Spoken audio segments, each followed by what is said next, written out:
escuchando al Tarneco todo el tiempo. Jordan Peterson, psychologue clinicien, donc c'est l'auteur du très gros succès 12 règles pour une vie, un antidote au chaos. Donc c'était quand même un très gros succès, ça a fait 5 millions de copies vendues dans le monde. Donc juste Sapiens, c'est 12 millions hein, par exemple, pour bien se rendre compte. Et là il revient, Georges, avec la suite Beyond Order, 12 more rules for life. Donc au-delà de l'ordre, 12 règles de plus. Donc là, tu te dis, quel charlatan, c'est ça? Ouais, bah là, tu te dis, il est en train de traire la vache, quoi. Voilà, donc j'étais sûr que tu allais dire ça. Mais voilà, en fait, si tu te souviens du premier épisode, en fait, à la base, il avait, c'était comme ça qu'il s'était fait remarquer. Il avait fait ses 42 règles sur le site Quora. Ouais. Duquel il avait choisi d'en extraire 12. Et là, voilà, donc il en a extrait 12 autres et il en reste 18. Donc il peut faire encore un troisième livre, voire un quatrième. How to Milk the Cow by Jordan Peterson. T'es un bâtard. Le premier bouquin, c'était un bouquin blanc qui s'appelait Antidote au chaos. Et le deuxième bouquin, il est noir et il va adresser la problématique au contraire de trop d'ordre. Alors, ça, c'était un peu plus subtil. Je sais pas, toi, ça t'évoque quoi, trop d'ordre? Genre, comment on peut avoir trop d'ordre, tu vois, genre... Bah, je sais pas trop, mais si je dois... Enfin, tu vois, c'est quand... J'imagine, c'est quand t'es trop discipliné, t'as trop de routine, t'es pas assez créatif. Putain, bien voyage. T'es trop rigide. Pas mal. Non, tu vois, t'es trop rigide, à la fois mentalement et, tu vois, genre, tu refuses de sortir de tes habitudes, tu vois, tout ça. Ouais, c'est pas mal, ouais. C'est ça, ouais. C'est un peu ça, ouais. C'est un peu ça. Donc ça, c'est cool, ouais. Du coup, les 12 règles, ça va être autour de ce thème-là, ouais. En gros, c'est comment ne pas devenir un vieux con, quoi. Un peu, ouais. Putain, ouais, c'est pas mal résumé, ouais. Pas mal résumé. Les vieux, ils ont tendance à souvent aller beyond order, tu vois. Genre, ils ont leur routine, ils lâchent pas l'affaire, tu vois. Ok, ouais, t'as pas mal deviné. Et là, au niveau controverse, il n'y a pas de chapitre sur la masculinité. Hein. Dans l'autre, il y avait un chapitre sur la masculinité, c'était la règle 11. Donc là, normalement, Marlène Schiappa va être contente. Et par contre, là, il va critiquer les idéologies. Ça va être la règle 6, et ça, ouais, bon, ça, les gens n'ont pas trop kiffé quand il s'agit de leur idéologie à eux. Et pour ton plus grand plaisir, Georges, là, il n'y est pas du tout allé mollo avec la mythologie. Donc, la dernière fois, il y avait Adam et Ève, c'était featuring Adam et Ève et tout, et ça t'avait désarçonné. Mais là, là on va faire Harry Potter, on va faire la mythologie égyptienne. Okay. Voilà, ça va continuer, quoi. Là, en gros, il s'est dit, vas-y, Balek, j'ai fait un bouquin qui a bien vendu, maintenant, je m'en branle. C'est bien, il s'est lâché. Voilà. Donc, vas-y, on est parti. Règle numéro 1, c'est ne dénigre pas négligemment les institutions sociales et accomplissements créatifs. Alors, je sais pas, déjà, ça t'évoque quoi, toi, comme ça, quand on dit comme ça? Ne dénigre pas négligemment. Alors oui, je vais prévenir. Ouais. Non, les traductions, c'est moi qui les ai fait parce que le bouquin, il existe qu'en anglais. Ah oui. Donc si parfois le nom de la règle, ça fait un peu pitié, c'est probablement que ça vient de ma traduction, mais j'ai essayé de faire un peu mot à mot, tu sais, pour pas prendre des libertés, mais voilà, bien, tu vois. Ne dénigre pas négligemment les institutions sociales et accomplissements créatifs. Bah là, ça se voit que c'est du mot pour moi. Ouais, donc négligemment les institutions sociales et accomplissements créatifs, ok. Déjà, je trouve ça marrant de lier les deux. Enfin, tu as l'impression qu'il a pris genre institution sociale et accomplissement créatif. Enfin, ça a rien à voir, quoi. Mais c'est marrant. Et je sais pas, moi, ce que je comprends, c'est que oui, enfin, il y a un certain nombre d'institutions qui ont mis du temps à être mises en place, auxquelles beaucoup de gens croient, et genre, il faut pas les dénigrer sans y réfléchir. Ça rejoint peut-être un peu le Lindy effect de Nassim Taleb, tu vois, genre, quand il y a un truc qui est là depuis longtemps, peut-être qu'il a une forme d'utilité et c'est un peu présomptueux de... Ah oui, c'est vrai, je me souviens, on en avait parlé dans Skin in the Game. Oui, d'accord, ouais, le Lindy effect. Quand c'est là depuis longtemps, c'est qu'il y a probablement une raison. Ouais. C'est qu'il y a probablement une raison, et c'est un peu présomptueux de très rapidement dénigrer des siècles ou des dizaines d'années d'efforts et d'histoire, quoi. Ouais, bah c'est un peu ça, qu'il dit. Donc lui, en fait, là dans ce chapitre, il commence par dire qu'on externalise tous la problématique de notre santé mentale aux autres, dans le sens où il dit c'est pas bien compliqué.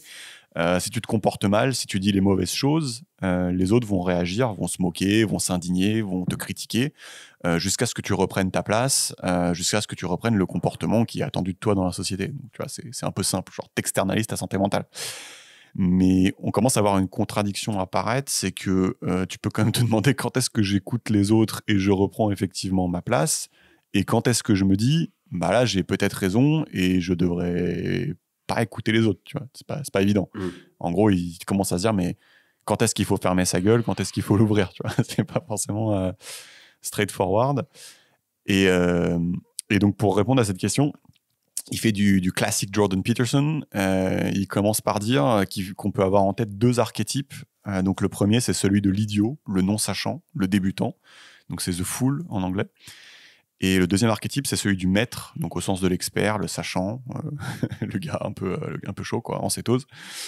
Et donc pour rappel, je sais pas si tu vois ce que c'est un archétype, c'est une image qu'on a tous dans notre inconscient collectif. Du coup, l'archétype de l'idiot, c'est une sorte de moyenne de tous les idiots. Ouais. Je sais pas si tu vois le truc. Ouais. C'est une sorte de méta-idiot. Pareil pour l'expert. Voilà. Je sais pas si c'est clair pour toi un archétype. Ouais, si, c'est clair, c'est clair. Ouais, c'est ça. Ouais. T'as un méta-idiot en tête ou... J'ai un méta-idiot en tête. Je sais pas pourquoi quand je l'ai écrit, j'étais sûr que t'allais sortir un mec de la télé. Bah, c'est comme lui. Bah, du coup, tu l'as pas fait. C'est tout à ton honneur. Genre si, genre... Okay. Non, tu vois, j'étais sûr que t'allais faire ça. C'est bon. Et donc, pour illustrer l'archétype de l'idiot et du non-sachant, tu vois, il va raconter une histoire, en gros, où un serveur l'avait abordé dans un resto et lui avait dit, bah, j'ai lu vos livres et j'ai arrêté de penser que j'étais trop bien, trop beau pour être serveur. J'ai arrêté de me dire, j'ai un diplôme, serveur c'est pour les cons, ça me fait chier de faire ça. Voilà, d'après l'auteur, être serveur c'est dur, faut bien s'entendre avec les cuisiniers, faut être poli avec les clients, faut tout le temps faire attention. S'ajuster à différents rythmes de travail, arriver à l'heure, arriver sobre, voilà, traiter les supérieurs avec respect, traiter les inférieurs avec respect, tout ça. Et voilà, il dit que quand tu fais tout ça, tu deviens vite apprécié et difficile à remplacer.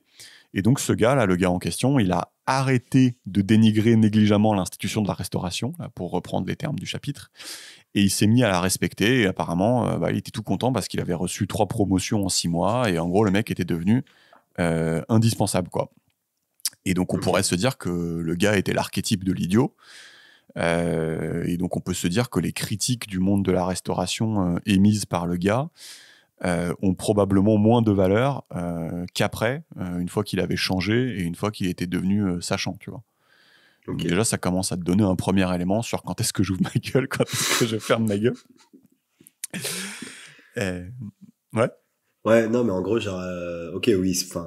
D'accord. Donc, ce qu'il entend par institution sociale, en fait, c'est juste n'importe quelle construction collective, quoi. J'ai l'impression, genre, c'est une entreprise. Ouais, je pense qu'on pourrait dire ça. Un truc public, une asso. En fait, dès qu'il y a un truc collectif, faut pas le. Oui. En fait. Ouais.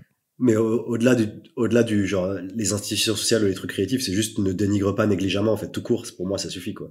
Juste le fait de dénigrer, c'est quelque chose d'assez violent, et en général, il faut pas le faire avec négligence, dans le sens où il faut un minimum se renseigner.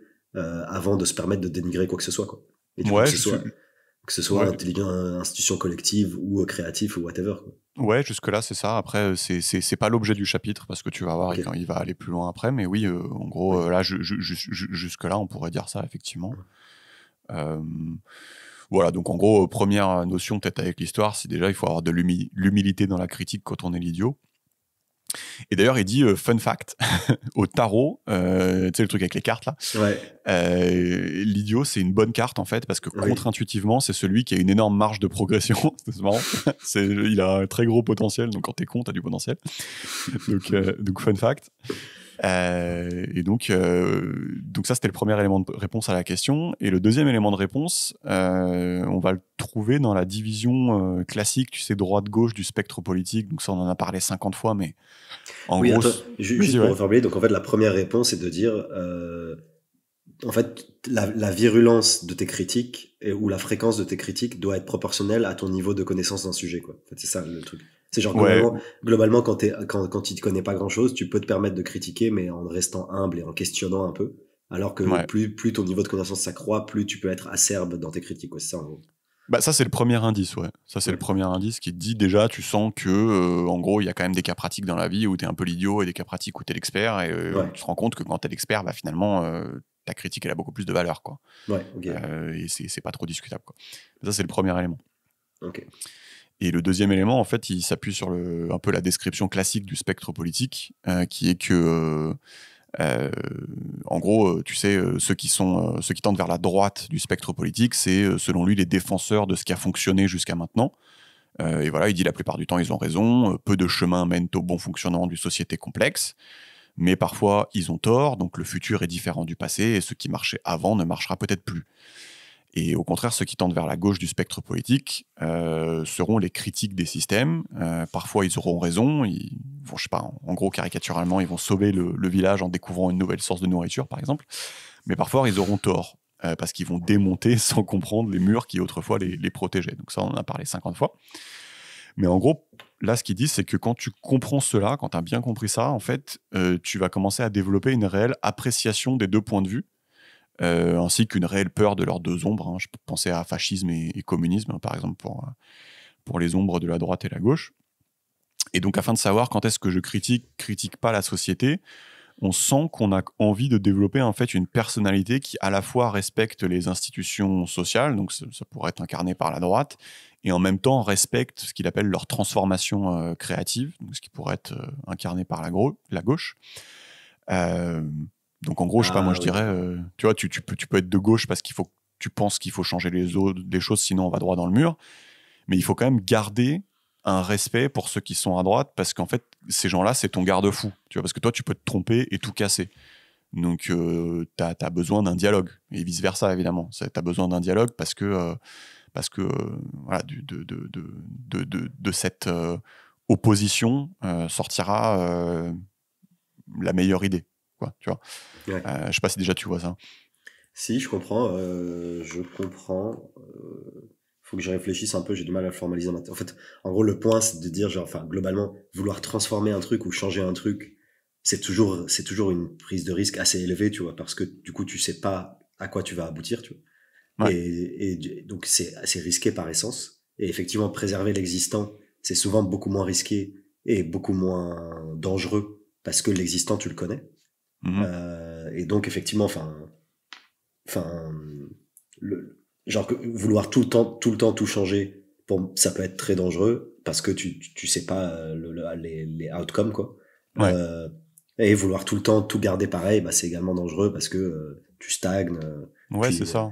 Et puis tu peux, enfin typiquement aujourd'hui, genre sur tout ce qui est inégalité et écologie, tu vois, on peut pas se permettre de pas changer, tu vois. Donc pour le coup. Ouais, ben oui et non, parce qu'effectivement, en fait, ce qu'il dit, c'est que je pense, tu vois, c'est un peu le deuxième élément, c'est que tu as le droit de penser qu'il faut changer. Voilà, ça c'est effectivement, voilà, t'as le droit de penser ça.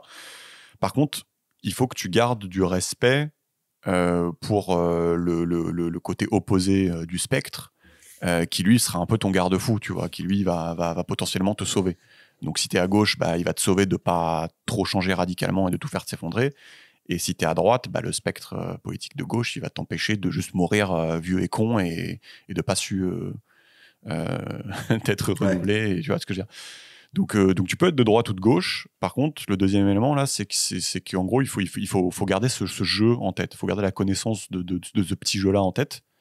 Et une personnalité qui a la connaissance de ce jeu-là, c'est une personnalité qui, ça c'est un deuxième élément pour te dire, bah, quand tu as compris ce jeu, peut-être c'est plus safe quand tu critiques les institutions sociales.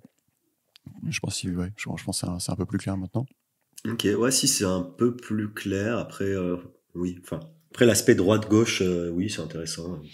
En gros, globalement, ce que je retiens, c'est que genre, respecte un peu ton opposant ou la personne avec laquelle tu es en désaccord, enfin, prends la peine de l'écouter et genre, enfin, moi, c'est surtout ça que je retiens plus que le côté respecte la droite ou respecte la gauche que tu sois. Enfin, tu vois ce que je veux dire?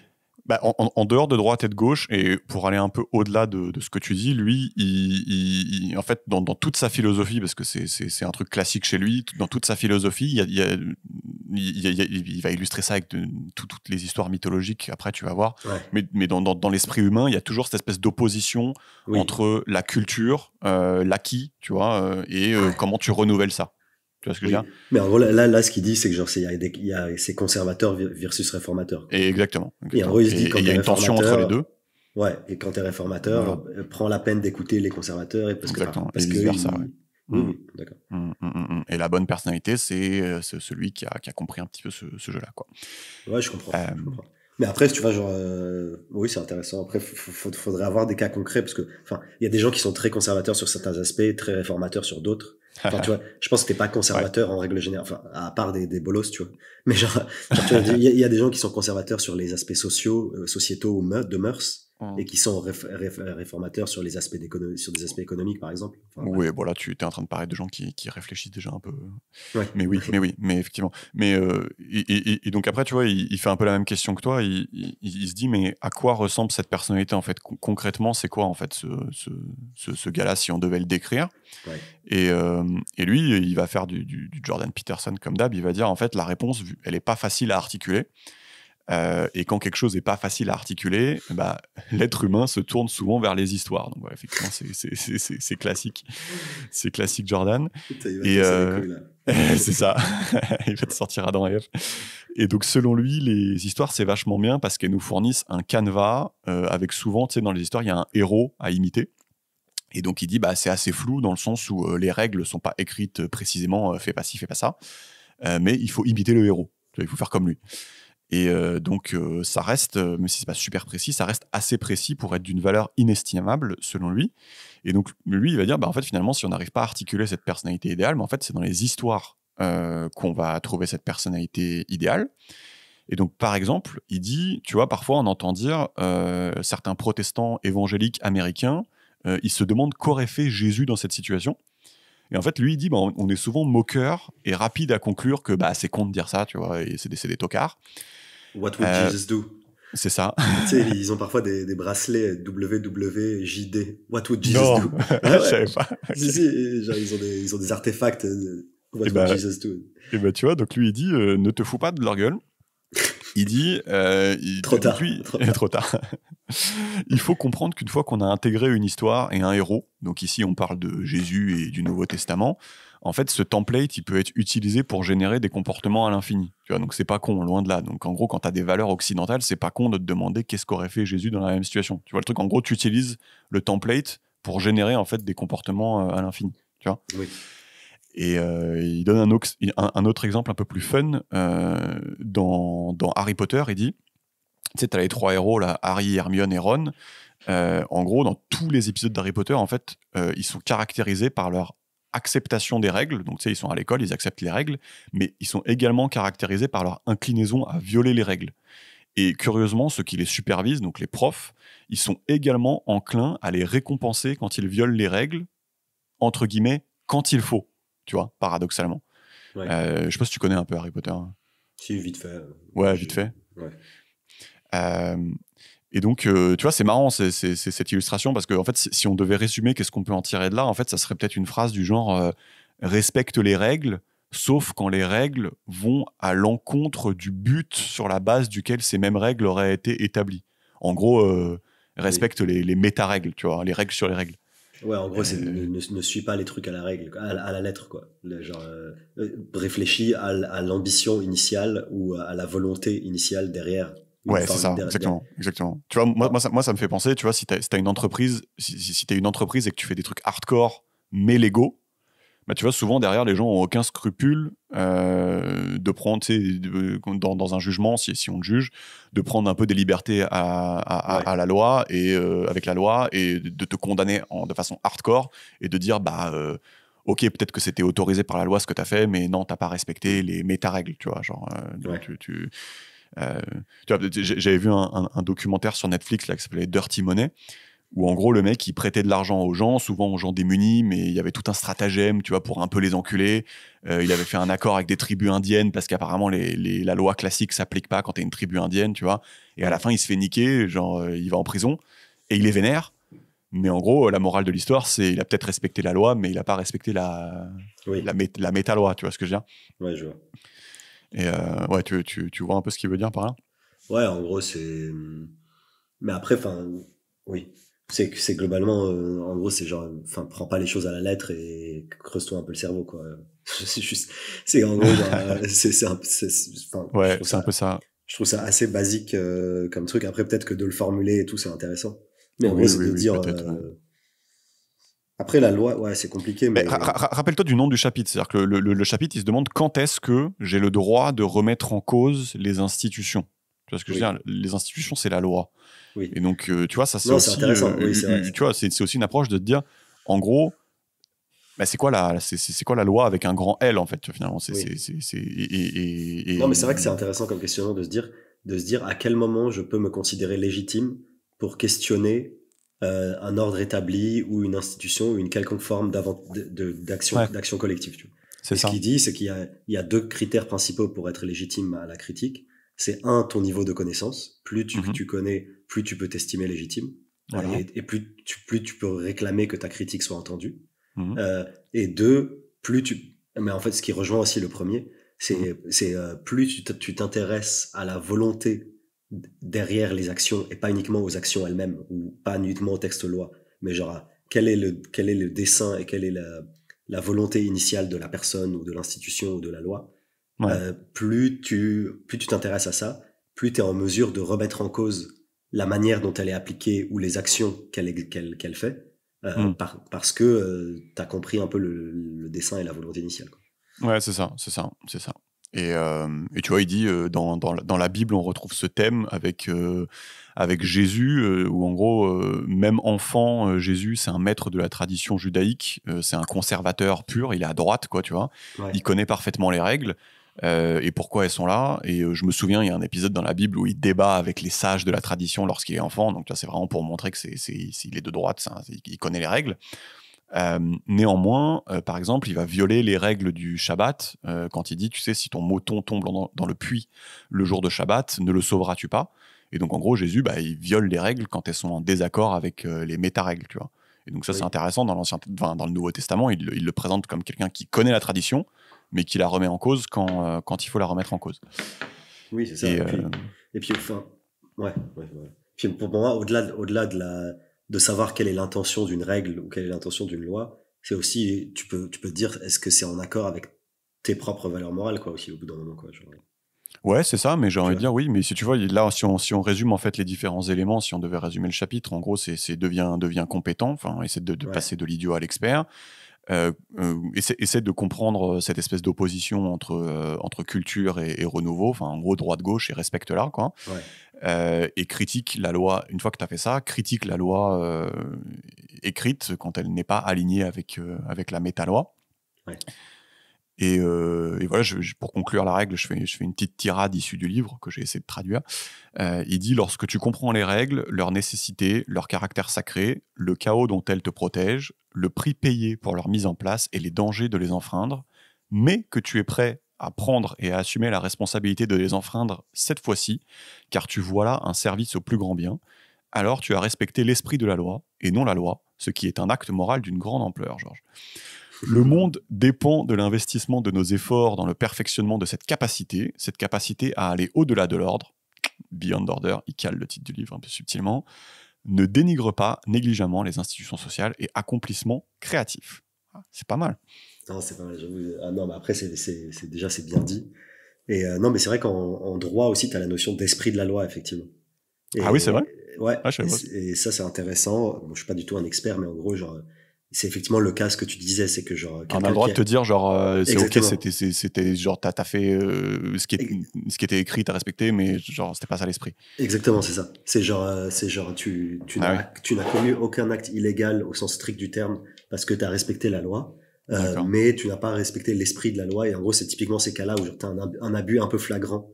Parce que, genre, tu vois, souvent, t'as des loopholes, tu vois, t'as des failles Ah dans, oui, dans, d'accord. dans, dans le, dans le droit. Et en gros, il y a des gens dont c'est le métier ou qui passent leur vie à chercher les failles, tu vois. Et du coup, t'en trouves une et tu l'utilises. Et justement, le juge, il a un recours qui est de dire, OK, t'as respecté à la lettre, mais dans l'esprit, c'était pas ça. Ok, bah cool. Bon, règle numéro 2, pense à celui que tu pourrais être et vise résolument à le devenir. Euh, Alors là, je vais pas faire honneur au chapitre. C'est un chapitre très abstrait. Il s'agit en fait d'imaginer un idéal, donc un truc très très idéal, et de viser dans cette direction.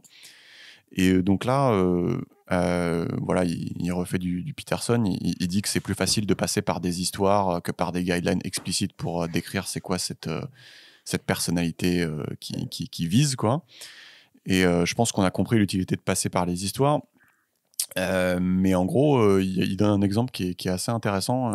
Il dit qu'il explique que quand ta fille joue à la maman, elle le fait très bien et très facilement, alors que si tu lui avais demandé de décrire précisément sur une feuille de papier c'est quoi le rôle de la maman, elle n'aurait pas forcément su le décrire.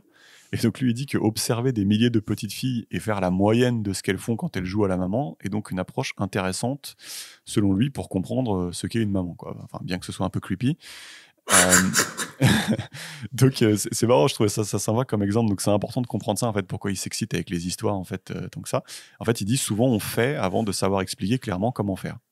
Et donc pour les choses compliquées à expliquer, bah, c'est peut-être plus facile parfois de regarder comment les gens font en fait, hein, tout simplement.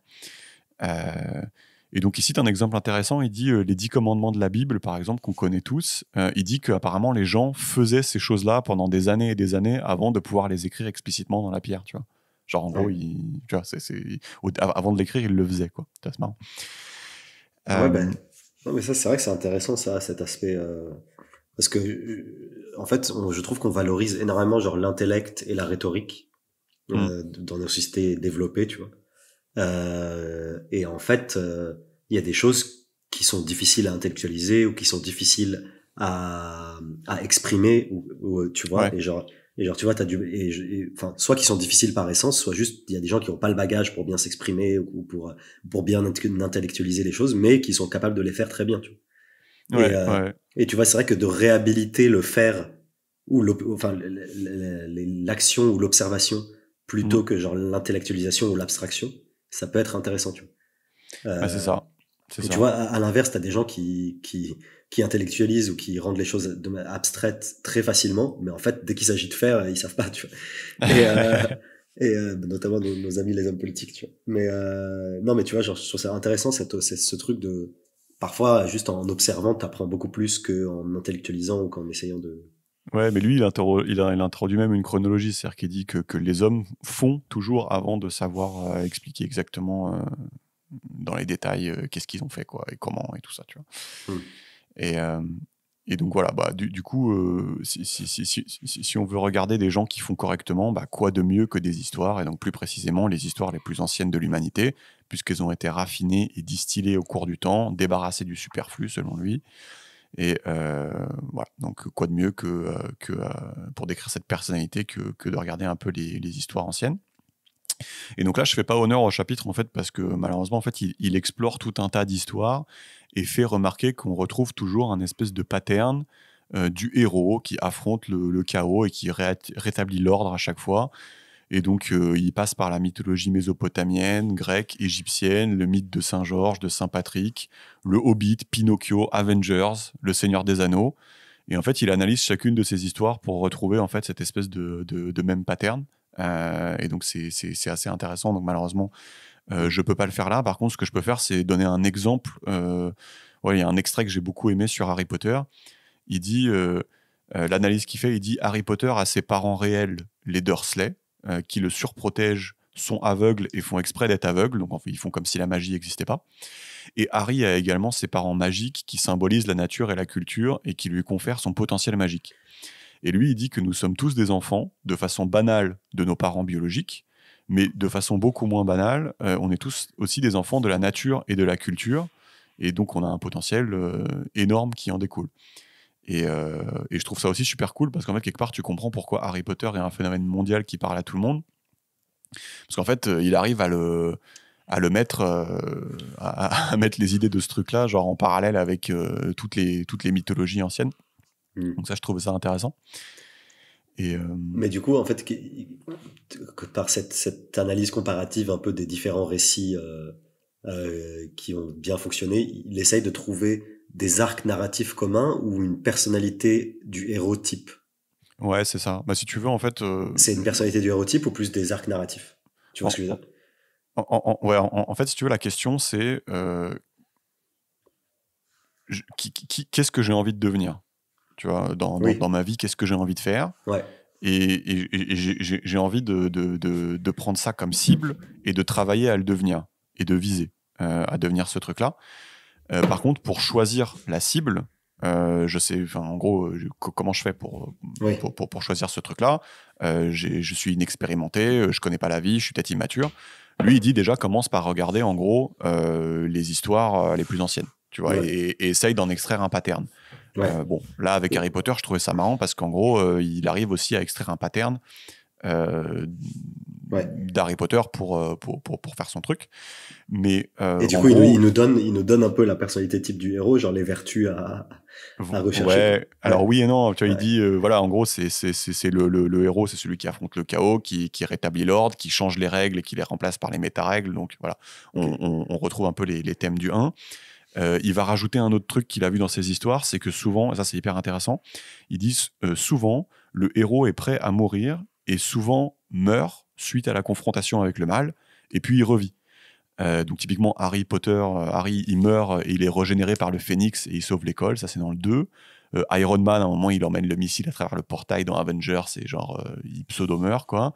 Jésus également, mort et ressuscité, enfin on va pas tous les faire quoi. Ouais, Et en gros pourquoi c'est intéressant ça? Parce que en gros la bonne personnalité, une des key features, c'est qu'elle va admettre ses erreurs et elle va se débarrasser volontairement de ces concepts périmés qui l'empêchent de grandir. Donc en gros, tu vois, il dit remettez-vous souvent en question, changez souvent d'avis, renouvelez vos croyances. Et en gros, vous devez être prêt à faire mourir une partie de vous, entre guillemets, dans la quête de cet idéal, quoi. hmm. Et donc, Ouais, ça c'est intéressant. Mais ça, après, je pense que c'est effectivement une qualité extrêmement intéressante de enfin, la capacité à admettre ses erreurs, à changer son opinion. Enfin, ouais, c'est ces deux trucs-là, genre admettre ses erreurs et changer son opinion. En vrai, tu te rends compte, en particulier quand tu grandis, mhm, que c'est dur en fait et que plein de gens ne le font pas, quoi. Et ouais, tu le vois en politique, tu le vois, enfin, tu le vois à travers pas mal de personnalités médiatiques, mhm. euh, mais aussi même dans la vie perso. Enfin, t'as l'impression genre combien de couples ou de familles genre se détruisent parce qu'il y a une forme d'orgueil où tu veux pas avouer, où tu veux pas changer. Enfin, tu vois ce que je veux dire? Ouais, effectivement, là, tu généralises, effectivement, donc ça, c'est complètement vrai, et juste la garde en tête que lui, il met en fait ce concept au service de qui tu veux devenir. Et Ouais, donc, tu vois, si je l'illustre un peu, il dit, imagine quand tu as 15 ans, tu vois, ton but, c'est de partir à la retraite à 40 ans, de vivre à la plage et de siroter des cocktails, tu vois. ouais, Bah, en gros, c'est un but de merde, tu vois, mais parce que, enfin, au bout de 3 jours, tu as envie de te tirer une balle. Mais tu vois, ça, c'est le but que tu avais quand tu avais 15 ans. Tu vois ce ouais. que je veux dire? Et donc, bah, c'est pas grave, tu vois. Genre, en gros, tu peux réorienter ton but à mesure que tu deviens plus mature. Et ça, en fait, ce processus-là, en fait, il est pas très agréable, tu vois, parce que tu sais, tu as peut-être entrepris beaucoup de choses pour pouvoir prendre ta retraite à 40 ans et siroter des cocktails. Mm. Et je sais pas, tu vois, imagine que tu te rends compte que ton taf, en fait, c'est pas vraiment pour toi. Bah, tu sais, c'est pas facile, faut l'admettre. Il faut refaire Oui, ses études, tu vois. Euh, oui, et je donc, vois. ça, cette idée qu'il a empruntée à la mythologie de le héros doit mourir, doit être prêt à mourir pour pouvoir euh, ici sauver tout le monde, bah, ça, c'est un truc euh, ouais, qu'il faut être prêt à faire dans ta propre vie parce qu'en fait, souvent, les buts que tu te fixes, tu les fais quand t'es pas mature et Oui. au fur et à mesure que tu gagnes en maturité, bah, en fait, il faut réussir à changer tes buts. Et donc, ça, c'est assez intéressant, tu vois, je trouve. Ouais, c'est vrai que c'est assez intéressant et c'est vrai que enfin, le renoncement, c'est toujours quelque chose de difficile, quoi. Tu vois, quand tu dis, genre, il faut savoir mourir pour renaître ou machin, etc. En fait, Ouais, c'est ça. c'est juste dans la vie, genre, ouais, enfin, quand tu renonces à une carrière, quand tu renonces à un type de, je sais pas, à des Bah, envies matérielles ou quand c'est tu un énorme renonces à, sacrifice, ouais. tu vois, c'est un énorme sacrifice et genre, parfois, t'as l'impression que tu perds un peu une partie de ton identité. En particulier quand c'est quelque chose sur lequel tu t'es beaucoup investi, tu vois, genre C'est si, je sais ça. pas, C'est ça. si ton travail ça a été toute ta life pendant 10 ans, et après, au bout d'un moment, en fait, tu te rends compte que ça te plaît pas et tu renonces. Tu vois. Et c'est Mm, vrai que c'est une forme de petite mort parce que, c'est enfin, ça. dès que tu t'investis beaucoup dans un truc, après le changer ou y renoncer, pour soi-même c'est dur et même souvent par rapport vis-à-vis d'autrui c'est dur parce que autrui te percevait d'une certaine manière, quoi. Mm. Tu vois ce que je veux dire? Et du coup, beaucoup de gens ne le font pas parce qu'ils veulent pas subir en fait cette espèce de mort en fait. Ouais. Et bah c'est vrai que c'est pas, enfin c'est pas facile déjà parce qu'il y a une forme de perte, quoi. Tu te dis genre, il y a une forme de, j'ai investi de temps et je perds tout cet investissement. Enfin en tout cas une forme de perte perçue, quoi. Il y a une forme ouais, aussi de changement de ton identité, et il y a l'inconnu, quoi. Aussi, c'est genre que je renonce. Ah ouais, okay, ouais, bah c'est clair, ouais. Je renonce, mais je fais quoi après, quoi. C'est clair. Et donc voilà, enfin en gros, bon, c'est un chapitre où l'intérêt réside évidemment dans le fait qu'il commande toutes les histoires et qu'il en tire ces patterns-là. Mais bon, voilà, du coup, pour conclure, je vais faire encore la petite tirade. Il dit choisis ta personnalité idéale, ton but idéal, vise à le devenir, change-le, réoriente ton but au fur et à mesure que tu grandis, que tu deviens plus sage. Trouve une histoire que tu trouves a du sens, vis ta vie dans cette direction et corrige la direction à mesure que ton histoire se raffine et s'améliore. Avec un peu de chance, tu deviendras le héros de cette histoire, celui qui transforme le monde de façon héroïque, le bienfaiteur de ta famille et pourquoi pas de la société au sens plus large, pourquoi pas. Imagine celui que tu pourrais être et vise résolument à le devenir. Voilà, règle numéro 2 de Mystic Magician. Ça, c'est vachement intéressant et c'est un truc que moi, à titre personnel aussi, me sert beaucoup et que j'ai pas toujours fait et que je fais que depuis quelques années. Je me dis genre, tu sais, c'est le truc de, est-ce que j'ai envie d'être cette personne-là, tu vois? Ouais, et tu sais, tu vois, quand j'ai des choix moraux à faire ou quand j'analyse mon comportement précédent, tu vois, et je me suis dit genre, est-ce que t'as été un tocard ou pas? Et genre, il y a plein de fois où je me dis en fait, j'ai été un tocard parce que j'ai pas envie d'être cette personne-là, tu vois. Et le fait d'avoir une certaine vision de cette personne-là, donc en gros de quelle personne t'as envie de devenir, c'est vrai que c'est motivant et ça t'aide aussi au quotidien dans tes choix, quoi. Tu te dis, je suis d'accord, ouais. mais du coup, il faut prendre la peine de se dire, ok, j'ai envie de devenir ce type de personne. Et ce type de personne, ça peut être soit un modèle d'une histoire, soit une célébrité quelconque, soit un modèle familial, tu vois. Mais c'est vrai d'avoir identifié, de dire, j'aimerais devenir à peu près comme cette personne-là, ou tu vois. C'est intéressant parce qu'après, tu peux réviser tes comportements ou les évaluer à l'aune de ce prisme-là, quoi. Exactement, et c'est pas mal, tu vois. Mm. Et c'est vrai que c'est une forme de raccourci, quoi, de se dire, bah, oui, c'est vrai, en fait, est-ce que c'est la personne que j'ai envie d'être, quoi.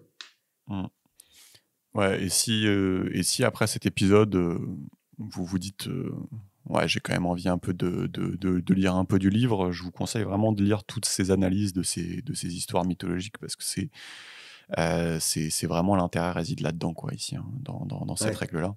Et tu vois, c'est intéressant parce que tu as une opposition court terme, long terme, tu vois, genre.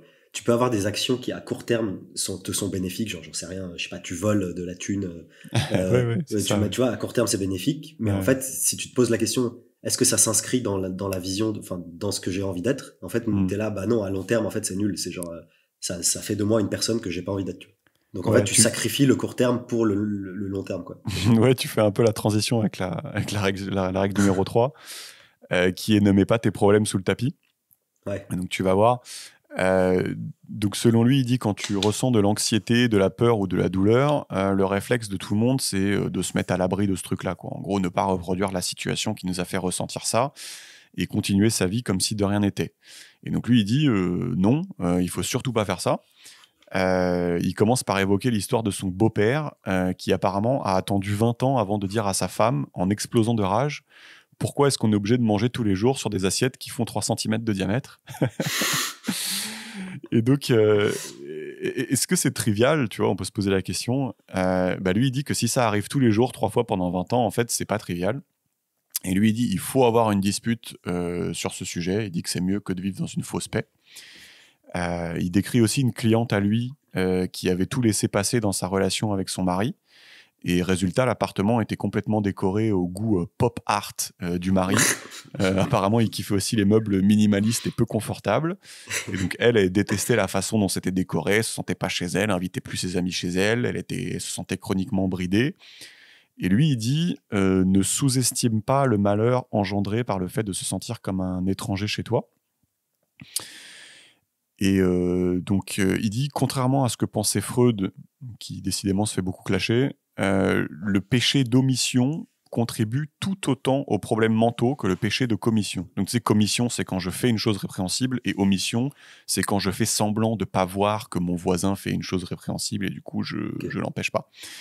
Mais du coup, voilà, donc les gens font souvent ça. Ils disent que l'omission, c'est pas bien grave. Si je suis malheureux, j'ai qu'à me persuader que je suis heureux. Et comme ça, j'ai rien à faire et tout va bien. Et tout ira bien. Et donc, voilà, imagine cet état d'esprit, mais accumulé sur 20 ans. Donc, comme la meuf qui se sentait plus chez elle. Donc, lui, il dit, OK, c'est terrible de creuser, il faut confronter son mari.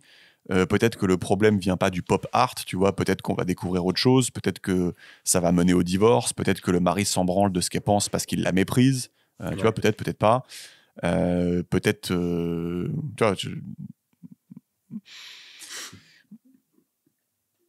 lui dit, on en a tous peur d'être clair avec nous-mêmes sur ce qu'on veut, en fait. Tu vois, on préfère parfois rester dans l'omission. Et enfin bref, en gros, il dit que si tu accumules trop de cochonneries dans ton placard, un jour la porte va céder et tu vas te faire submerger et tu vas pas avoir assez d'énergie pour survivre à ça. Ouais, je sais pas si ça te parle, toi, un peu ça. Si, ça me parle vachement. C'est surtout dans les affaires personnelles, genre, en gros, globalement, genre au boulot, en famille, quoi. Genre avec ta meuf ou ta mère ou je sais pas quoi. Genre, en fait, il y a plein de fois où tu te dis, genre flemme d'avoir une conversation chiante ou flemme de passer une soirée de merde, je vais pas parler de tel sujet, tu vois. Ouais.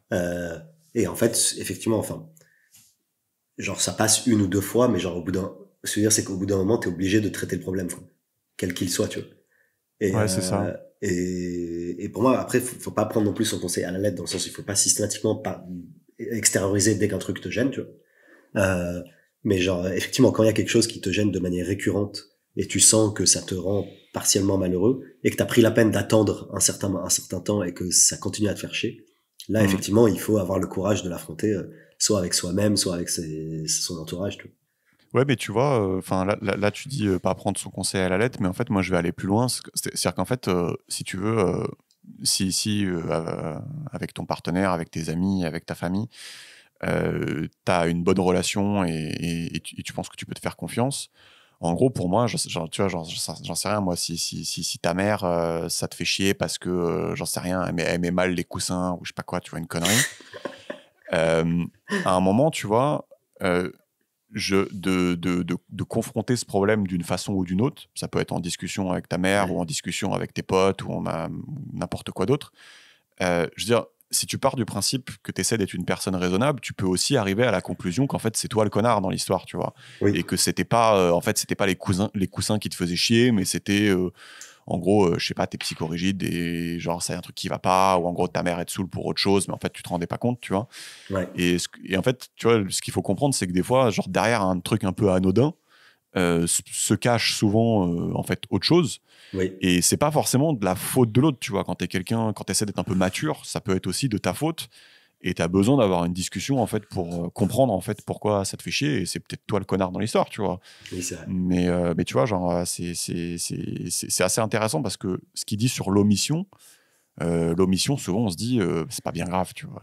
Genre, je vais juste rien faire et personne me jugera. Enfin, tu vois, genre c'est pas grave de mettre les trucs. Mais non, mais je suis d'accord, c'est vrai que genre souvent il y a des trucs, en fait c'est tu tires un fil, quoi. Souvent genre ouais, c'est ça, c'est exactement ça. Il y a des trucs triviaux et en fait les trucs triviaux c'est un peu l'émanation de problèmes un peu plus profonds ou un peu plus importants ou même un peu moins triviaux, justement. Ouais, c'est ça. Avec le pop art, peut-être que juste le mec méprise sa femme. Tu vois, Ouais, peut-être pas, mais peut-être, tu vois. Ouais. Je sais rien. Oui, c'est vrai. Et c'est vrai que genre, enfin, tu vois, c'est comme le principe du symptôme d'une maladie, quoi. En fait, le truc trivial, ou le truc extérieur qui te fait un peu chier au quotidien, ça peut effectivement juste être un symptôme d'un truc un peu plus profond, un peu plus grave, soit dans ton couple, soit dans ta propre personnalité, ou genre t'es psychorigide, soit machin. Et en fait, en refusant de traiter le truc trivial, en fait, c'est que derrière, tu veux pas traiter le truc. C'est ça, ouais. Et donc, du coup, t'as plein de gens qui se disent le taf que j'ai, ça me va que ma vie sentimentale, ça soit Tinder, ça me va d'être gros et en mauvaise santé, je suis heureux comme ça me va d'être égoïste parce que j'ai plein de stuff et du coup, je suis plus heureux. Et ouais, ok, en effet, parfois ça va, mais tu vois, souvent ça va pas, quoi. Ouais, je suis d'accord. Et puis, ouais, et puis il y a le truc, c'est vrai. c'est vrai. Non, mais il y a le truc de faut aussi s'écouter un minimum, quoi. Faut, Ouais. genre, enfin, souvent, si ta petite voix dans ta tête, elle te redit plusieurs fois un même truc, ça veut dire que ce truc-là est peut-être important pour toi, tu vois. Ouais. Et, C'est ça, c'est un peu ce qu'il dit au début, hein, quand tu ressens anxiété, oui, peur, douleur, les gens se mettent à l'abri, mais fais gaffe, quoi. Tu vois. ouais, c'est ça. Et genre, en vrai, il y a un truc dans la récurrence, quoi. Si, genre, voilà, la voix te dit la même chose pendant un certain temps, bah, ça veut dire que ça t'importe, quoi. Du coup, Yes, bah il ouais. faut. Mais voilà, mais faut pas agir dès la première fois que la voix te dit un truc, quoi. Sinon, Non, ouais, ouais, peut-être que ouais, t'as peut-être raison. Ouais. Enfin, après, je pense que si t'es une personne raisonnable et que tu essaies de travailler sur le fait d'être une personne raisonnable, tu peux genre avoir des conversations avec les gens, tu sais, qui partent pas. oui, Enfin, tu sais, tu peux dire à quelqu'un, ah, c'est marrant. Enfin, genre, c'est chelou. Genre, quand tu fais ça avec les coussins, en fait, ça me vénère. Genre, enfin, tu vois, genre le prendre sur toi, tu vois, et voir ce qui se passe, quoi. Donc, enfin, je sais ouais, pas. Je pense que tu peux aussi. ouais, mais après, tu sais, être raisonnable, genre, tu sais, c'est comme les trucs les trucs de Quinry, là, les trigger effect, je sais pas quoi, genre. Les trigger warning. Ouais, les trigger warnings, genre, chacun, on est tous déraisonnables sur certains aspects, tu vois. Je suis d'accord, faut faire gaffe, ouais. Et du coup, tu vois, genre, si moi je peux être raisonnable, je sais pas, sur le rangement, mais quand tu te fous de la gueule de ma moustache, ça me trigger, tu vois. Genre, je sais pas, j'en sais rien, tu vois, chacun a ses trucs qui le trigger et tu peux pas l'expliquer, quoi. Ouais. Ouais. On finit avec la petite tirade. Donc, il dit laisser les choses dans le brouillard, c'est bien, jusqu'à ce que le barrage cède et t'oblige à voir ce que tu refusais de voir. Il viendra des moments dans ta vie où il faudra donner tout ce que tu as pour affronter ce qui se présente à toi. L'alternative étant de te cacher d'une vérité si terrible que la seule chose pire sera le mensonge avec lequel tu as tenté de remplacer cette réalité. Ne mets pas tes problèmes sous le tapis, Georges. Ouais. Non, mais ça, c'est intéressant. Et puis, tu sais, ça rejoint un peu l'archétype, justement, le cliché du mec qui se réveille à 50 ans et qui est pas satisfait de sa vie, quoi. Et, Ouais, mais et ça rejoint le thème du livre aussi, je trouve, avec ce que tu dis, tu vois. C'est trop ouais. d'ordre, quoi. Ouais, c'est C'est- trop d'ordre T'as ou pas pas. envie de foutre la merde en Exactement. parlant des assiettes, quoi. Exactement. Ou pas assez de prise de En quittant ton recul. taf, qui C'est était ça. confortable. Ouais, C'est ça. Genre, exactement. genre pas assez de prise de recul ou trop d'orgueil ou trop de Hmm, peur, en fait. Peur de se remettre en question, tu vois. Parce qu'en fait, c'est ça. tu vois, un des trucs les plus durs dans la vie, c'est de se remettre en question, tu vois, de dire. C'est pour ça que, genre, quand il parle de changement d'avis, etc. Genre, Ouais, tu vois, ça fait le lien avec la règle 3, ouais, là, que tu ça fait disais. rien Ouais. avec. En fait, c'est juste genre de se remettre en question, que ce soit Hmm, remettre en question ses ambitions ou remettre en question son comportement ou avouer ses échecs, avouer ses fautes, avouer ses faiblesses. Pour moi, c'est vraiment un truc qui est foncièrement dur, tu vois, et que peu de gens font, tu vois, surtout hmm. publiquement. Et genre Ouais. juste ouais, Et ce bref. qui est marrant, c'est que tu remarques que quand la personne le fait publiquement, souvent tout le monde le kiffe, tu vois. Genre quand le mec c'est vraiment une bonne personne et qu'il le fait bien et tout, Ouais, souvent les gens respectent ça de ouf, tu vois. Mais les gens le font quand même pas, tu ouais, les gens respectent. Bah, je suis pas sûr que, enfin, ça dépend des cas, tu vois, mais il y a des, bah, ouais, j'avoue, là, je saurais pas trop évaluer, tu vois, mais je trouve qu'on justement, on vois. Ouais, valorise. ok, moi c'était une impression que j'avais quand même, Ouais, que genre les gens enfin quand tu fais ça de façon honnête oui, c'est vrai, et que les c'est gens vrai, perçoivent, les gens souvent font ah putain quand même, c'est vrai. c'est un move stylé ce qu'il a fait, tu Non, c'est vrai que c'est pas. Et je trouve qu'on valorise pas assez, genre, l'excuse, l'erreur, le changement d'avis. vois. Oui, Enfin, oui, je enfin, tu suis vois, d'accord. c'est pas nécessairement du cynisme, tu vois, de dire je me suis planté. Enfin, tu vois, c'est plutôt bien, quoi. Ouais, je suis d'accord, je suis d'accord. Ouais. Mais souvent, dans les débats politiques, maintenant, j'ai un peu le réflexe quand le mec il dit bah, ça fait 20 ans que je dis ça et ça fait 20 ans que ma position est la même. Et j'ai envie de dire et alors? Tu vois, Oui, c'est ça. c'est stylé, du coup, je sais pas. C'est Enfin, ça. tu vois, genre, bon, bref. Règle numéro 4, remarque que des opportunités se cachent là où des responsabilités ont été abdiquées. Et donc ce chapitre commence par une petite pépite. Il dit « Dans mon double rôle, donc de psychologue clinicien et de professeur d'université, j'ai eu l'opportunité de coacher bon nombre de personnes sur leur carrière et très souvent j'étais consulté par des personnes qui se plaignaient que leurs collègues, chefs ou subordonnés ne faisaient pas correctement leur travail. » T'as une réaction par rapport à ça? Euh, C'est marrant déjà, ouais, je trouve. déjà c'est marrant et oui, enfin oui, si, oui c'est marrant. Et ça arrive à tout le monde, comme moi aussi ça m'arrive. Ouais. Mais tu sais, enfin, en tant que psychologue clinicien, genre en gros, il est en train d'expliquer qu'un truc classico-classique, c'est que le mec vienne le voir et lui dise Bah en machin, il fait fait mal son taf, tu vois. bah ouais, c'est un truc classique de se plaindre des autres, quoi, en fait, C'est globalement, marrant. quoi. Tu vois, Ouais. Et, et donc voilà, bon, du coup, en effet, les gens sont souvent irrités quand ils s'aperçoivent qu'il y a une abdication de responsabilité et quand quelqu'un, entre guillemets, hein, ne fait pas son travail. Et dans ce chapitre, c'est assez original parce qu'il dit bah, fais-le. Ouais.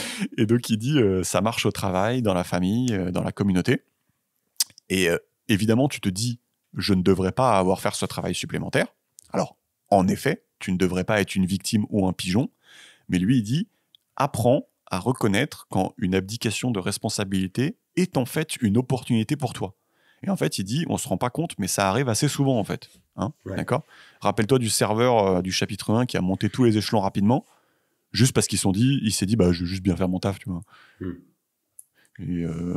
Et donc, c'est marrant. Il dit entraîne-toi à voir ce petit truc-là.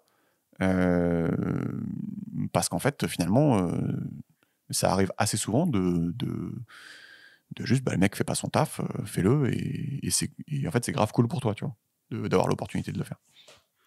Oui, c'est vrai. Enfin, moi, ce que je retiens de cette règle, c'est plus, enfin, soit dans l'action plus que dans la complainte, quoi. Parce que, enfin, oui, effectivement, genre, abdication de responsabilité, ça constitue potentiellement une opportunité. Bah, c'est un muscle qu'il faut entraîner, quoi, en gros, lui est en C'est train de ça. dire, tu vois. C'est ça, mais tu vois, genre, au-delà de l'aspect, genre, oui, enfin, quand il y a quelqu'un qui fait mal son taf, ou quelqu'un qui a un mauvais comportement, tu pourrais en profiter à titre personnel et ça peut te constituer une opportunité. Je suis d'accord avec ça. Mais pour moi, le truc plus intéressant encore, c'est de dire, en fait, te plaindre, ça sert à rien. T'as, tu as peu d'influence sur le comportement des autres. Par contre, tu as 100% d'influence sur ton propre comportement. Oui, d'accord, oui. Et donc, en gros, genre, ne sois pas dans la complainte et vis-à-vis d'autrui, parce que autrui, tu peux pas le contrôler, et agis sur ce que tu peux contrôler, qui est ton propre comportement. Tu vois. Ouais. Et oui, effectivement, quand il y a quelqu'un qui fait mal son taf, machin, mais enfin, au-delà du fait que ça constitue une opportunité ou pas, la règle pour moi, c'est juste, ça sert à rien de se plaindre, quoi. Juste fais. Et là, il essaie d'illustrer le truc un peu concrètement. Tu vois, imagine, t'es au taf, tu t'aperçois que quelqu'un alors il dit ne porte pas le fardeau, tu vois, genre, entre guillemets. Donc lui, il dit porte-le à leur place et vois ce qui se passe. Et en fait, bien souvent, il dit que tu deviens indispensable immédiatement. Et peut-être, en effet, que ça se passe pas bien dans le sens où on t'apprécie pas à ta juste valeur, même si tu fais un travail excellent. Donc ça peut arriver, tu vois. Il appelle ça des structures corrompues. En gros, tu sais, quand c'est mal vu de bien travailler dans une entreprise. Ouais. Ça peut arriver, tu vois.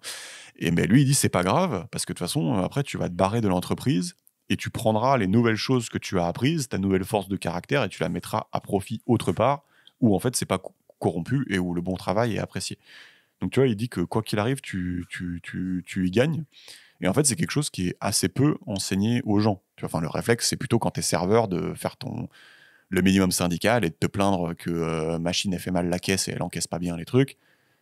Et du coup, bah, tu fais pas comme le serveur et t'es pas promu genre 3 fois dans les 6 mois. Enfin, tu vois, je caricature un peu, mais je pense que c'est un vrai truc qui est pas enseigné aux gens, ça, tu vois, pour le coup. Oui, après, oui. Mais j'avoue que ce point-là, moi, je le trouve assez basique, quoi. Genre, enfin, ouais, bah, en gros, genre, oui, je suis d'accord. Enfin, quand quelqu'un fait mal son truc, ça constitue une opportunité, quoi. Bah, après, je sais pas, moi, j'avoue que ça me parle énormément parce que dans plein de milieux, dans le milieu professionnel, dans plein d'associations, dans plein de cadres, c'est un truc que je vois et que les gens ne font pas, tu vois ce que je veux dire? Ouais, non, j'avoue, ok. Ouais, clairement, peut-être que toi, bon, t'y es plus exposé que moi, j'avoue. je sais pas. Mais oui, c'est vrai. Mais après, moi, au-delà du fait que, genre, globalement, en gros, ce qu'il dit, c'est que quand tu t'investis, tu pourras valoriser cet investissement d'une certaine manière. Quoi qu'il arrive. Soit dans la situation actuelle, parce que ton entourage aura vu que tu étais méritant et va te récompenser d'une certaine manière, soit dans ta future situation, parce que tu vas pouvoir réutiliser les apprentissages que tu as eus. Ouais, après, c'est un muscle que tu entraînes dans le sens où tu peux très bien imaginer une activité que personne ne fait, mais en fait, que tu es un pigeon si tu l'as fait et tout le monde s'en branle, et que ça te fait pas avancer, bah c'est un muscle qu'il faut que tu entraînes. Enfin, en fait, il faut que tu arrives à repérer les activités où si tu les prends, ça va t'apporter quelque chose, quoi, tu vois ce que je veux dire. Donc, je suis d'accord. Mais aussi, aussi surtout, enfin, genre, moi, encore une fois, j'élargirais la règle, c'est de dire, genre, chaque fois où t'es enclin à te plaindre de quelqu'un, en fait, essaye de t'arrêter et reconnais qu'en fait, ça ne sert à rien et c'est de l'énergie perdue. Et juste, la seule chose sur laquelle t'as une influence, c'est ton propre comportement et c'est tout. Et donc, en gros, ce que font les autres, qu'ils le fassent bien ou mal, enfin, s'ils le font mal selon ton point de vue, en fait, ça sert à rien de se plaindre, quoi. Juste, ça va rien changer. Tu vois, et du coup, la seule chose qui peut changer quelque chose, c'est que t'agisses, tu vois. Oui, c'est ça. Et lui, il rajoute le truc qu'il y a peut-être une opportunité dans cette situation-là pour toi. Hein. Voilà. Oui, peut-être. Voilà. Ou peut-être qu'il faut que tu te casses, tu vois. Ou peut-être qu'il faut que tu te casses, c'est ce qu'il dit aussi. Ouais. Et donc, tu veux faire une petite analogie avec Peter Pan, là? J'en ai une. Vas-y, je suis chaud. Donc, il dit Peter Pan, c'est l'enfant éternel. Il ne vieillit pas, il n'a aucune responsabilité, il a un potentiel infini. Alors, apparemment, Pan, tu sais, ça veut dire tout. Okay. Son ennemi, le capitaine Crochet, c'est tout le contraire. C'est l'adulte qui n'a plus aucun potentiel. Et d'ailleurs, il se fait poursuivre par un crocodile qui fait tic-tac. Tu sais, il avait avalé une horloge, le crocodile. Je sais pas. Et donc, ça symbolise le tic-tac de la mort qui le poursuit.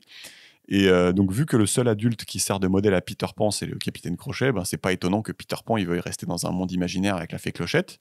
Et Wendy, donc sa meuf dans le dessin animé, par opposition à Peter Pan, elle choisit de quitter le monde enchanté et d'entrer dans le monde adulte. Mais en échange, elle vit une vraie vie, une vie qui a du sens, parce qu'elle prend des responsabilités et elle affronte des difficultés. Tu vois ce que je veux dire? Et donc, en fait, l'histoire, ce que ça symbolise, c'est que t'as l'impression que prendre des fardeaux, prendre des choses à faire, bah, c'est de la merde. Tu pourrais ne pas les faire, en fait. Tu vois ce que je veux dire? Tu pourrais juste ne rien faire. Mais en fait, ne rien faire tout le temps, en fait, c'est juste Peter Pan. C'est juste, tu fais rien, en fait. Tu vois, tu vois ce que je veux dire? Et en fait, du coup, tu ne vis pas, en fait. Donc, je trouvais que l'analogie était pas mal. Et il fait une analogie aussi avec l'histoire d'Abraham dans l'Ancien Testament, là, dans la Bible. En gros, c'est pareil. Abraham, il se fait chier dans sa tente jusqu'à ce qu'il ait 75 ans. Donc, il dit Abraham, c'est un petit peu Peter Pan, quoi. Et à 75 ans, Dieu lui dit bouge ton cul. Et donc, Abraham, il bouge son cul. Et donc, dans ses aventures, il va rencontrer plein de malheurs et plein de problèmes, famine, tyrannie. À un moment, on veut lui voler sa femme. Tout ça, il ne l'aurait pas rencontré dans sa tente. Mais en même temps, dans sa tente, il ne vit pas, quoi. C'est pas ça la vie, tu vois ce que je veux dire? Ouais. Et donc, on retrouve un petit peu le truc de Jordan Peterson, où en gros, souvent, il dit que si tu veux avoir du sens dans la vie, en fait, bah, prends des responsabilités, c'est ça qui va te donner du sens, quoi. Et je trouve que c'est pas mal, là, avec les deux exemples, on voit un peu ce qu'il veut dire, quoi. Oui, non, mais c'est vrai. C'est vrai que, en fait, sinon, si tu prends pas des responsabilités, en gros, si tu contribues pas, enfin, si tu t'investis pas dans une forme d'aventure collective, qu'elle soit une famille, qu'elle soit une profession, qu'elle soit une association, mais en gros, il faut faire des trucs collectifs. Et donc, quand tu dis, genre, tu prends prendre des responsabilités, ça veut dire quoi? Ça veut dire s'engager auprès d'un collectif. C'est ma définition de prendre des responsabilités. C'est que genre. Et faire des choses dures, tu vois. C'est souvent ça qu'il dit. Oui. Parce que, est-ce que t'as déjà été heureux quand t'as fait une chose facile? Bah non, tu t'en branles, en fait. Ouais, c'est ça. Quand t'as fait une chose dure, t'es trop content, tu vois. Exactement, t'as un sentiment d'accomplissement. Ouais. Oui, non, mais c'est intéressant. Et il y a une autre idée intéressante en complément de ce qu'il dit. Donc là, c'est vraiment un complément. Et c'est aussi une motivation, quoi. C'est que c'est dur de se motiver aussi si t'es pas. Enfin, c'est dur de se motiver uniquement seul, quoi. Si t'as pas une forme de motivation extérieure, quoi. Bah, je pense que c'est surtout c'est facile d'arriver à la conclusion. Bah, j'ai qu'à rien branler après tout. Pourquoi est-ce que je ferais ça? Ouais. Tu vois ce que je veux dire? Ouais. Je reste Peter Pan. Et en fait, non, en fait, tu vis pas. Tu vois, c'est dommage. Oui, en fait, tu fais. Tu te fais chier, en fait. Ouais, tu te fais chier. Après, c'est uniquement du divertissement, en fait. Ouais. Et c'est vrai. Enfin, pour moi, ce qui distingue le divertissement de l'enrichissement ou de la responsabilité, c'est qu'il y en a un qui est collectif et dur. Oui, enfin, d'accord, je vois ce que tu veux dire. Tu vois, genre, pour moi, la responsabilité ou un truc qui t'enrichit, c'est souvent collectif et c'est souvent un peu plus dur que un divertissement. C'est souvent un truc que tu fais perso et qui est pas très dur, quoi. Justement, je vois ce que tu veux dire. T'es en train de regarder Netflix, quoi. Et donc voilà, il y a une autre idée en complément de ce qu'il dit, donc c'est vraiment additionnellement. Lui, ce qu'il dit, c'est que une fois qu'une hiérarchie saine a été établie dans un organisme, les gens qui occupent les postes importants vont vieillir, entre guillemets, tu vois ce que je veux dire, et donc ils vont perdre en pertinence petit à petit. La façon dont ils faisaient avant ne fonctionne peut-être plus aujourd'hui, et donc c'est capital en fait que de nouvelles personnes arrivent avec des nouvelles idées, prennent des responsabilités et remplacent les vieux. Tu vois ce que je veux dire, Oui. là où la responsabilité a été abdiquée par les gens qui sont là depuis longtemps, il faut qu'il y ait des jeunes qui viennent et qui prennent des responsabilités. Et lui, ce qu'il dit, c'est que c'est incroyablement ancré dans nos mythologies, parce que, en fait, je sais pas si tu regardes toutes les mythologies, à chaque fois dans toutes les histoires, tu as un ancien dieu qui est pas à la hauteur, et puis tu as toujours son fils qui arrive et qui sauve tout le monde. Je sais pas si tu as remarqué. Ok. Et donc, voilà, il dit quand ça va pas, c'est l'occasion de voir un héros émerger et de prendre en main les choses. Et donc lui, il va illustrer ça avec la mythologie égyptienne, que je connais pas bien, mais donc du coup, c'est assez intéressant. Tu vois, il dit que dans la mythologie égyptienne, tu as Osiris, qui est du coup le patriarche, quoi. C'est Zeus, quoi, en gros, ou Chronos, comme tu veux. Et lui, il est plus en mesure de maintenir l'ordre dans son royaume. Il a vieilli, quoi. Ouais. Et donc Seth, son frère maléfique, qui représente le désordre, en profite pour le découper en morceaux et les éparpiller partout sur Terre. Et Isis, la déesse, qui est en fait Gaïa, quoi, c'est la déesse mère symboliquement, donc on la retrouve partout, la Vierge Marie, Héra, Gaïa, enfin bref, retrouve le phallus d'Osiris, et donc fait ce qu'elle a à faire afin de devenir enceinte. Et donc naît alors Horus, et donc Horus, qui est donc le fils, il confronte Seth et le bannit du royaume. Alors, entre parenthèses, Jordan, il dit « Tu ne peux pas tuer le mal, évidemment, tu peux juste le repousser temporairement. » Mais Horus perd un œil dans la confrontation, car il dit « C'est difficile d'affronter les difficultés de la vie et d'en sortir complètement indemne. » Et donc, à la fin, qu'est-ce qu'on a ? On a Horus qui sauve son père Osiris, qui le réassemble et qui règne avec lui sur le royaume d'Égypte. Et c'est cette combinaison, en fait, de jeunesse, donc de renouveau, et de sagesse de l'ancien, qui sera la source de l'autorité du pharaon, tu vois. C'est un peu comme Jésus, on disait tout à l'heure, le pharaon, il connaît les traditions, mais il est aussi capable de réagir quand c'est la merde et qu'il faut changer, tu vois. C'est pas mal quand même, c'est intéressant. Non, oui, c'est hyper intéressant. C'est hyper intéressant. Et même, tu vois, ça se voit aussi dans tu sais, dans les dynasties un peu familiales, genre, je sais pas, les grandes fortunes, genre les Muliez, les Bernard Arnault, les machins.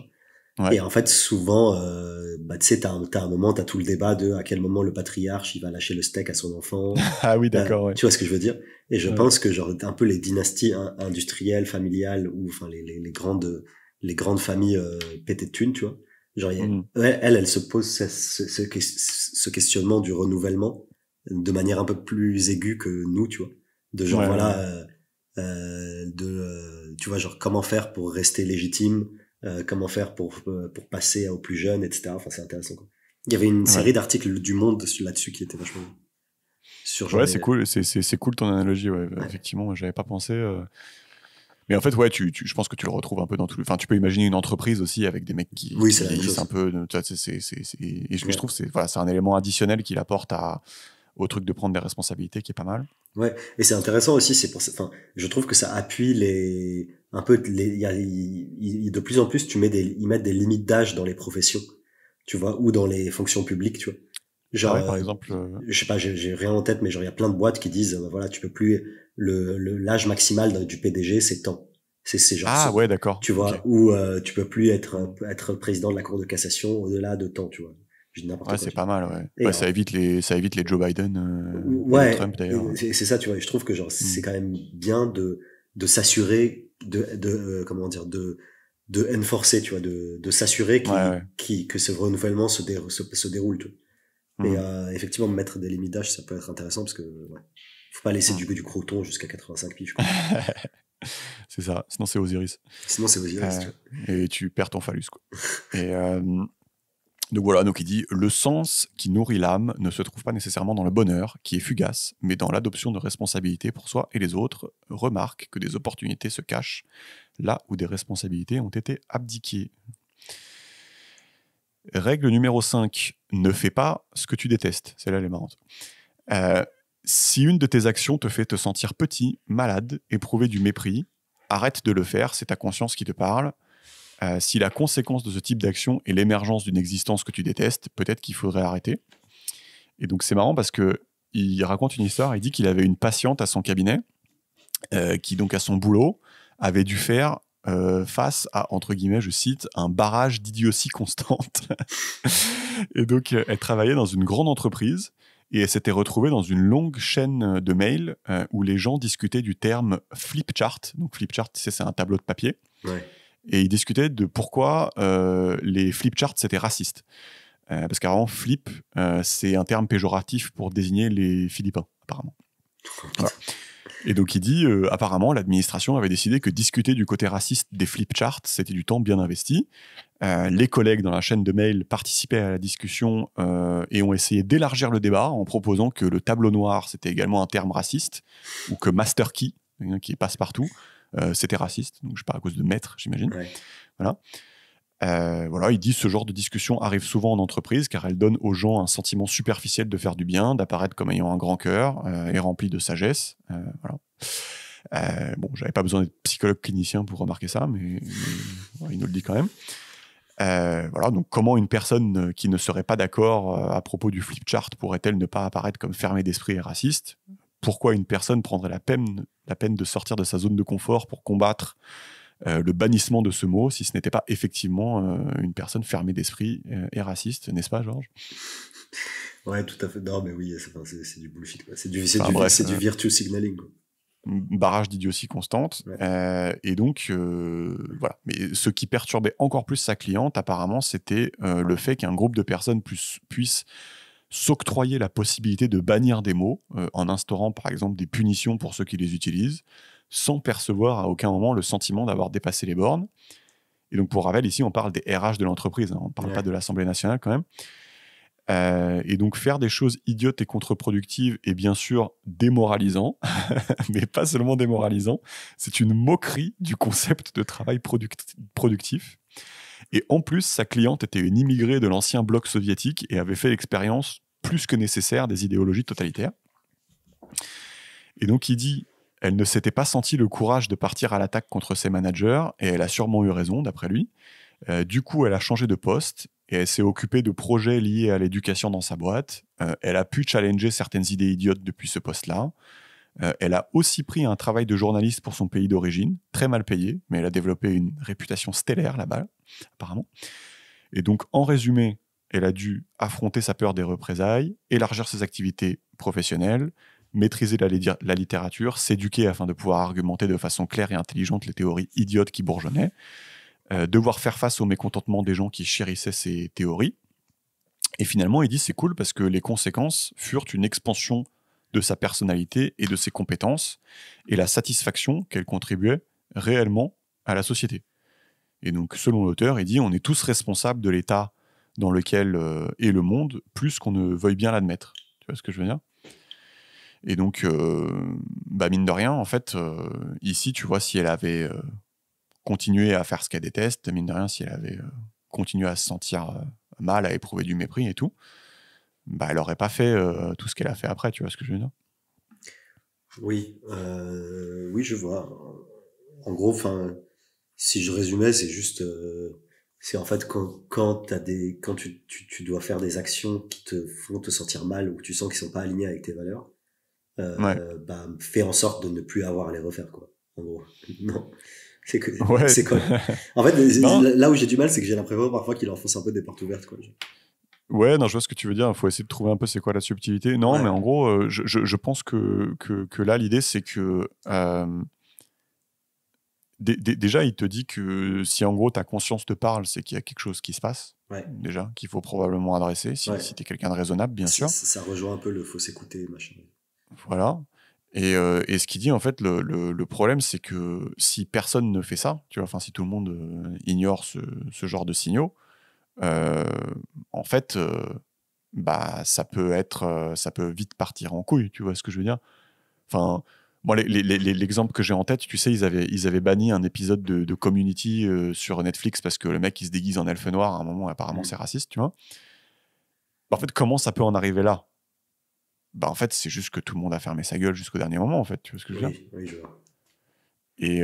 Et en fait, lui, ce qu'il dit, voilà, faites attention. il reprend la métaphore de tout à l'heure. Il dit chaque fois que quelqu'un ne parle pas, que quelqu'un trahit sa conscience, c'est un pas de plus vers Seth, le frère maléfique d'Osiris.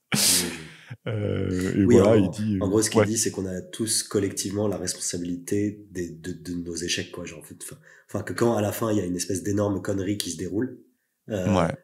genre, en fait, l'énorme connerie, elle a été le fait de tout un tas d'actions et de décisions successives, genre réalisées par plusieurs personnes. Et en Ouais. fait, il lui suffit que dans cette chaîne, il y ait une ou plusieurs personnes qui à un moment s'écoutent et écoutent leur conscience pour Ouais. empêcher l'apparition de l'énorme étron final, quoi. C'est ça. Et en fait, ça, c'est une des problématiques qu'on retrouve souvent, tu sais, avec les questions de racisme, sexisme, homophobie et tout.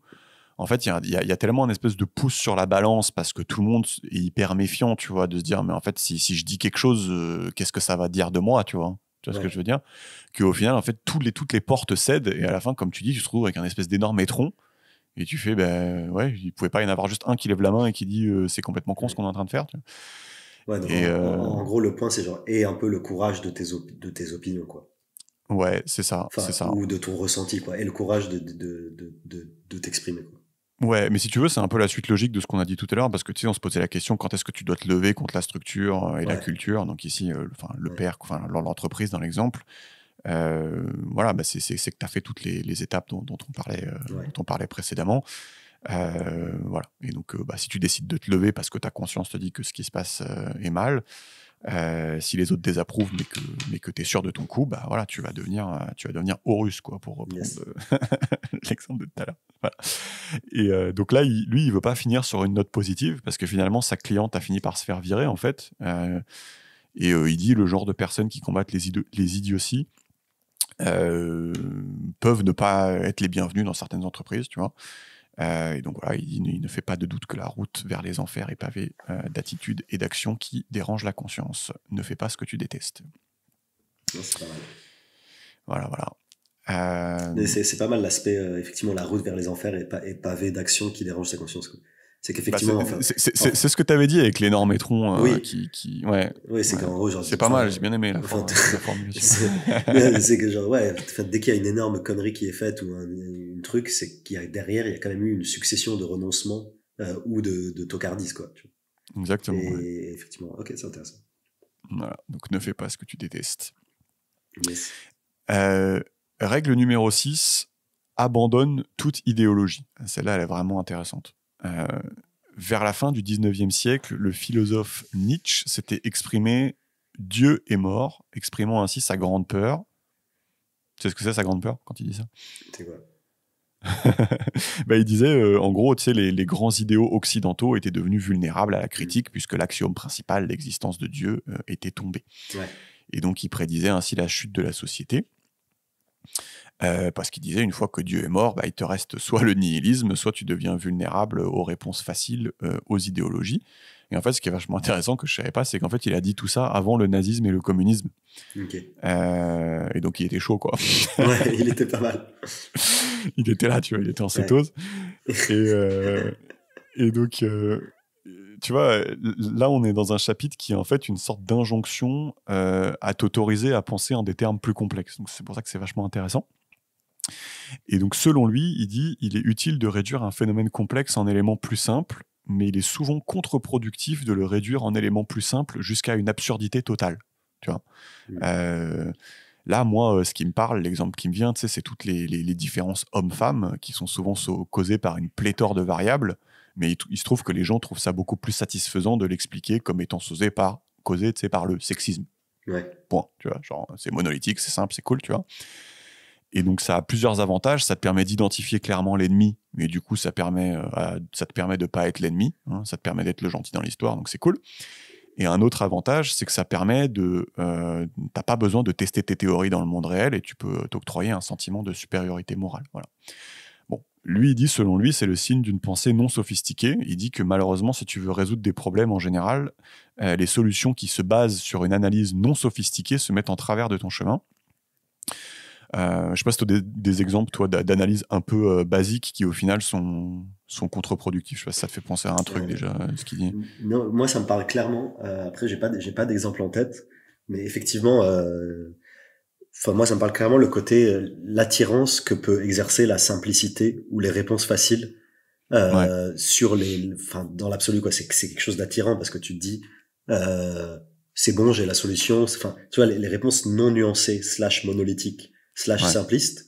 En fait, c'est simple parce que c'est intellectuellement paresseux et on a tous pas envie de faire un effort, tu vois. Et donc, genre, ça peut susciter l'adhésion assez facilement. Et c'est vrai, moi, ça me parle parce que genre, enfin, moi notamment, c'est en entreprise, tu vois. C'est que je trouve très souvent, il y a un biais un peu pour l'action rapide. C'est en genre, ah oui, on a tel problème, ah vite, faisons ça. Et en fait, très souvent, l'action rapide, enfin, l'action rapide et ou court terme, elle ne fait que reculer la mise en place d'une solution plus durable. Tout. Ouais, d'accord. Et moi, je sais que dans mon boulot, j'ai toujours cette tension-là où je dis aux gens, on se calme, on va pas faire le quick fix ou la solution rapide parce que c'est de la dilution de ressources et c'est de la perte de temps et prenons la peine de s'investir pour faire une solution plus durable. Et je vois ce que tu veux dire. Et bon, enfin, c'est un de ces exemples, c'est un exemple de genre, en fait, la solution simple, elle retarde la solution simple ou simpliste. Souvent, elle retarde la mise en place de la vraie solution, quoi. Ouais, c'est ça. Et lui, il cite un sketch des Monty Python. Et puis, elle t'empêche de penser aussi, en fait. Tu te dis, tu te dis, c'est bon, c'est vrai, donc c'est ça, tu vois.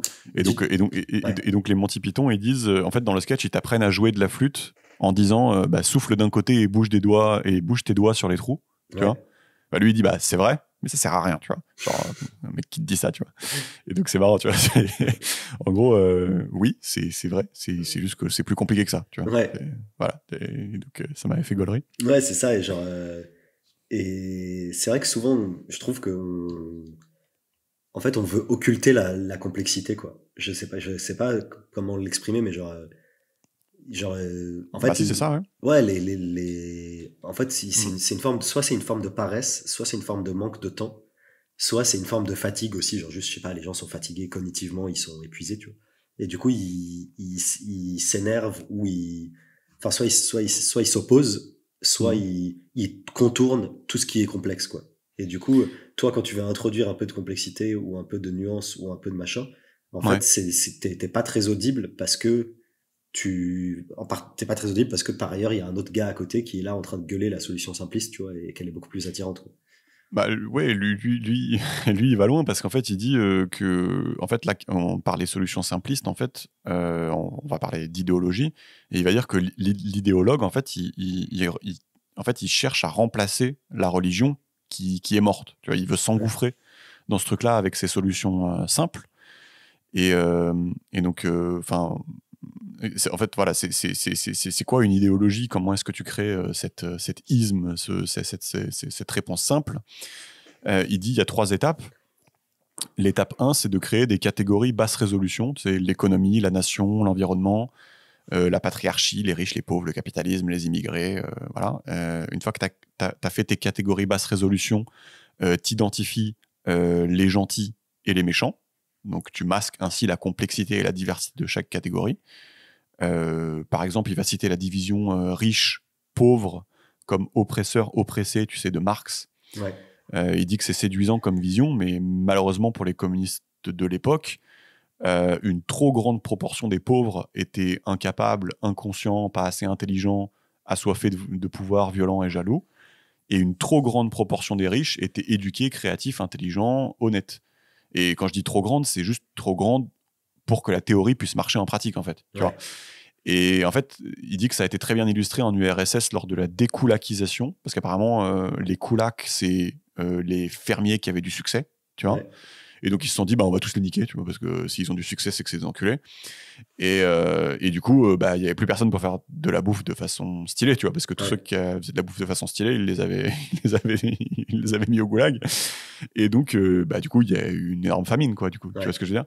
Et donc, en fait, c'est typique d'un raisonnement simpliste où, en fait, tu as ignoré les nuances et tu t'es fait niquer, tu vois. Enfin, donc, voilà. Donc, l'étape numéro 1 de la création d'idéologie, c'est vraiment créer ces catégories basse résolution, faire les gentils et les méchants. La deuxième étape, c'est la génération de quelques forces auxquelles l'idéologue va donner une importance primaire. hein, tu vois, genre, je sais pas, le grand remplacement, c'est la cause de tout. Les inégalités, c'est à cause du racisme systémique, tu vois. Voilà.